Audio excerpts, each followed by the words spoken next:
بسم اللہ الرحمن الرحیم۔ محترم ناظرین، السلام علیکم ورحمۃ اللہ وبرکاتہ۔ ڈیرہ اسماعیل خان سے جوب تک سی پیک روڈ کا آغاز جلد ہوگا۔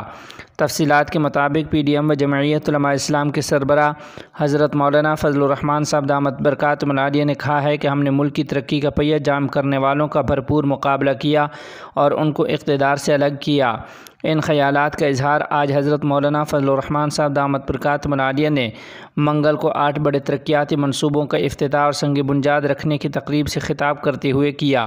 تقریب سے وزیر اعظم شہباز شریف، وفاقی وزیر برائے مواصلات مولانا اسد محمود، وفاقی وزیر توانائی انجینئر خرم دستگیر اور وزیر مملکت برائے پیٹرولیم مصدق ملک نے بھی خطاب کیا۔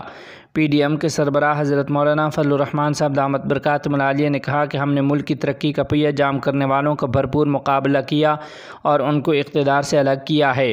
گزشتہ دور حکومت میں معیشت تباہ کی گئی، غریبوں اور محنت کشوں کے روزگار کے لیے نئے منصوبے لگانا ہوں گے جس پر ہم نے عمل شروع کر دیا ہے۔ ملک بھر میں کئی میگا پروجیکٹ پر کام جاری ہے۔ چین ہمارا دیرینہ دوست ملک ہے۔ چین سمیت دیگر دوست ممالک پاکستان میں سرمایہ کاری کے خواہاں ہیں۔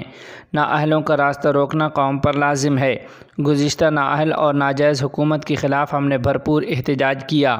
مولانا فضل الرحمان صاحب دامت برکاتہم العالیہ نے تقریب سے خطاب کرتے ہوئے کہا کہ ہم تمام ممالک کے ساتھ دوستی کے خواہاں ہیں لیکن کسی کی غلامی قبول نہیں۔ گزشتہ حکومت نے سی پیک روک کر بیرونی ایجنڈا پورا کرنے کی کوشش کی۔ موجودہ دور حکومت میں ڈیرہ اسماعیل خان میں سڑکوں کا جال بچھایا جا رہا ہے۔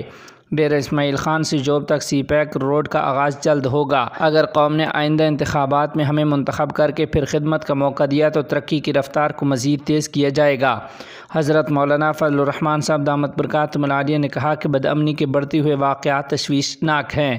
گزشتہ سیلاب متاثرین کو معاوضہ ادا کیا جائے، متاثرہ علاقوں میں سڑکوں کی تعمیر مکمل کی جائے۔ خیبر پختونخوا میں شدید بارشوں اور سیلاب کا خطرہ ہے، اس حوالے سے پیشگی اقدامات کیے جائیں تاکہ جان و مال کا تحفظ یقینی بنایا جا سکے۔